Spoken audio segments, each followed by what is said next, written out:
देखिए नमस्कार, हमारा नाम रोशन और आप देख रहे हैं वाई डिस्कवरी न्यूज। बता दें कि अभी हमारा मौजूदगी जो है पटना जंक्शन पे है और आपको बता दें सीए का जो है अधिसूचना जब से जारी हुआ है उसको लेकर के जो है सियासी हलचलें जो है तेज हो चुकी है। बता दें कि अमित शाह साफ साफ कह दे हैं कि हाँ, जो अधिसूचना जारी हुआ है उससे वापस नहीं होगा। वो मानने को तैयार नहीं है कि हम वापस लेंगे नहीं, लेकिन विपक्ष लोग कह रहा है कि आपको वापस लेना ही होगा। मेरे साथ तमाम पटना जंक्शन पे हमारी मौजूदगी है और जनता की हम राय जानेंगे। सबसे पहले क्या कुछ कहिएगा? देखिए, सीए भारत में लागू होना नहीं चाहिए। इसका पूरी रूप से भर्त्सना और विरोध होनी चाहिए। अमित शाह जी ने साफ साफ कह दिया है कि वापस नहीं होगा। अरे अमित शाह जी क्या कहेंगे भाई, वो तो किसान आंदोलन पे भी गए थे, पीछे हटे के नहीं हटे। ट्रैक्टर वाला जो कानून आया था उस पर भी कहे थे, ट्रक वाले कानून पर पीछे हटे के नहीं हटे। किसानों के आंदोलन पे भी कहा गया था कि पीछे हटे के नहीं हटे। पीछे हटेंगे इस पर भी, और हटना उनको मजबूर हम लोग कर देंगे। क्या लग रहा है जो सीए का जो मुद्दा है आप लोग कहाँ तक आगे जाइएगा? क्योंकि अमित शाह क्योंकि माना जाता है केंद्र में भी सरकार है उनकी और वो लागू कर दिए हैं। बिहार के अगर मुखिया नीतीश कुमार भी साथ में कह दिए हैं कि हल्ला तो करने दीजिए विपक्ष वाला को, हल्ला करना है, जो हो अरे गया भाई, हो गया। 5 दिन बाकी है, अधिसूचना जारी हो जाएगा चुनाव का। गृह मंत्री से हट दीजिएगा, सरकारें खत्म हो जाएगा। सरकार जाएगा और 24 में इंडिया गठबंधन की सरकार आएगा और सीए को खत्म करेगा। हम्म, इंडिया गठबंधन की सरकार आएगी बिल्कुल आएगी। 400 सब पार की निश्चित है। बात कही जा रही है। अरे कहने के लिए तो 1000 पार कर देगा, लेकिन 1000 सीटवा तो होना चाहिए ना। ऐसी मुंह बोल दीजिएगा। अरे बीजेपी जब खुद 350 पे चुनाव लड़ती है तो 400 पार कैसे हो जाएगा?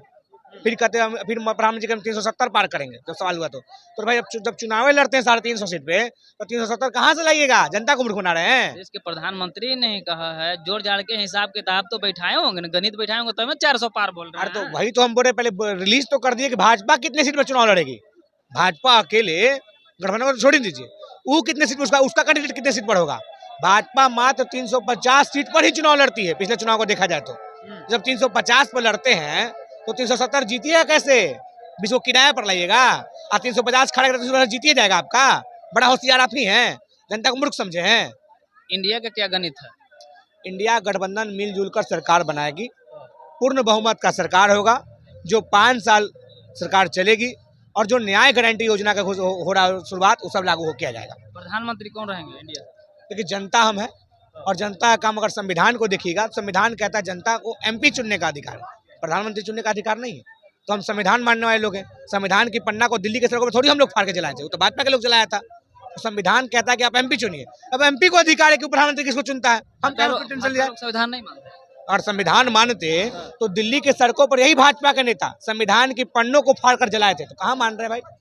जलाए और मान भी रहे, झंडा फहराएंगे भी नहीं, हर घर तिरंगा यात्रा निकाल रहे थे, झंडो नहीं फहराए। संविधान को मानने वाले हम लोग देशभक्त हैं। नहीं बहुत। अभी अभी वो उसका कौन अनंत कुमार हेगड़े कर्नाटक का सांसद था, वो बोला कि 400 सीट अगर हम संविधान पलट देंगे। अरे अखंड क्या उसको बोले, हम मुंह से तो बहुत कुछ आता है। भाजपा के नेता तो ये दिनेश लाल यादव भी कुछ विधायक चुनाव में बोले थे यूपी में, ग्रंथ बदल देंगे, तो कहाँ बदले? चुपचाप रह गए। नहीं देखे, नचनिया बजनिया पे तो बात ही नहीं करना चाहिए। राजनीति संघर्ष से मिलता है, नचनिया गाने कमर लचकाने से नहीं मिलता। भोजपुरी का जाने माने अरे छोड़िए भोजपुरी को, कितना लहंगा रिमोट से उठा सबको पता है। भोजपुरी में तो नेहा सिंह राठौरो है ना जी। भोजपुरी में तो आपके यहाँ मधुबनी की जो हमारे यहाँ बेटी हुई है, लहंगा रिमोट से तो नहीं ना उतर रहा है। बिहारी अस्मिता से भोजपुरी तो खराब नहीं किया जा रहा है क्या? कमर लचकाने वाले लोग को इस पर बात ही नहीं होना चाहिए, कमर लचकाते रहे। अरे रहने ना दीजिए, जनता वो एक दो लहर चलता है उसमें निकल गया, अब उसको जनता खदेड़ देगा। रवि किशन बोलता है कि कांग्रेस के कारण मेरा 4 बच्चा हो गया। तो कांग्रेस और आपकी बीवी के साथ संपर्क बनाया था क्या कि आप बनाए थे? रवि किशन बोले कि और कांग्रेस नहीं कुछ ऐसा कर रहा था हमारा बच्चे नहीं बनता। क्या बेतुक का बात कर रहे हो यार? पढ़ा लिखा हो कि अनपढ़ का समझ में नहीं आता है। अरे बच्चा पैदा करने का स्थिति पति और पत्नी का होता है, किसी पार्टी का नहीं होता है।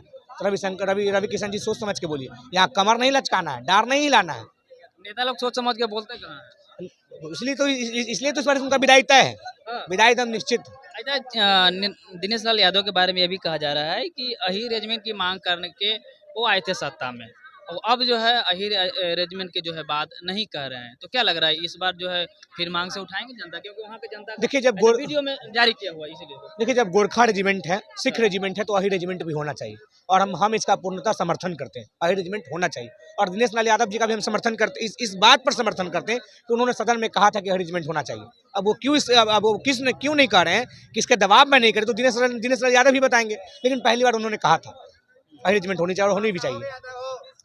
न्याय यात्रा पर राहुल गांधी निकले हुए हैं, गुजरात में जाते हैं, लेकिन सीधे सीधे हमला बोलते हैं कि जय शाह जो कि बिना खेल के मैदान में उतरे ही हुए हैं, उन्हें इतना बड़ा पद दिया जाता है किस हिसाब से? इसे आप कैसे देखते हैं उनका बयान? गृह मंत्री का बेटा है, लेकिन परिवारवाद के श्रेणी में नहीं आता है।